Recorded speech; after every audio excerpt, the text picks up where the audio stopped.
ये जो जब भी कोई पेशेंट है, कोई भी इंडिविजुअल जो नॉर्मल हो, चाहे किसी भी तरह का पेशेंट हो, जो बड़ा सडनली जो असेंड करते हैं पहाड़ों में, जैसे घूमने आते हैं, तो सडनली जो असेंड करते हैं तो उसमें एक तरह का एक माउंटेन सिकनेस बोलते हैं, जिसको हम एक्यूट माउंटेन सिकनेस बोलते हैं। तो ये एक तरह का काफ़ी खतरनाक सी बीमारी होती है, जो इन पेशेंट्स में पाया जाता है, जिसमें मतलब पेशेंट्स की जान तक भी जा सकती है। उसमें जो अलार्मिंग सिम्टम्स है, खासकर मैं बोलना चाहूँगा, जो जब ये स्टार्ट होती है तो उस टाइम क्या होता है कि पेशेंट्स को बार बार यूरिनेशन करने का प्रॉब्लम रहता है, बार बार यूरिन के लिए जाना पड़ता है। तो ये इनिशियल सिम्टम्स है, तो इस सिम्टम्स को हम मतलब नेगलेक्ट नहीं करना चाहिए। उसके बाद धीरे धीरे बेसिकली इसमें होता क्या है कि ब्रेन में या फेफड़े में उसमें एक इडिमा टाइप हो जाती है, जिसमें फ्लूइड भर जाता है,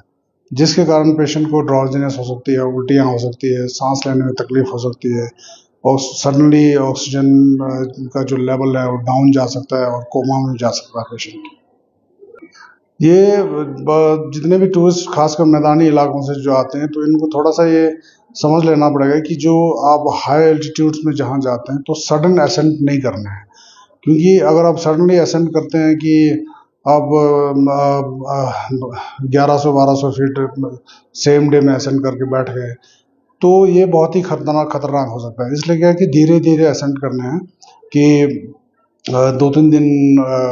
किसी एक एल्टीट्यूड पर, फिर उसके बाद एल्टीट्यूड बढ़ाते जाएं। तो जैसे कि हमारे जो माउंटेनियर्स होते हैं, माउंटेनियर्स भी जैसे एवरेस्ट वगैरह में जो चढ़ते हैं, तो ऐसा नहीं करते कि एक ही दिन में एवरेस्ट पे चढ़ गए। तो ये कम से कम महीना, 1.5 महीना, 2 महीने तक लगा लेते हैं वो, कि एक हाइट तक जाते हैं, फिर वापस आते हैं, फिर हाइट नेक्स्ट डे थोड़ा सा और बढ़ाते हैं। तो इस तरह से बॉडी एक्लिमेटाइज कर लेती है,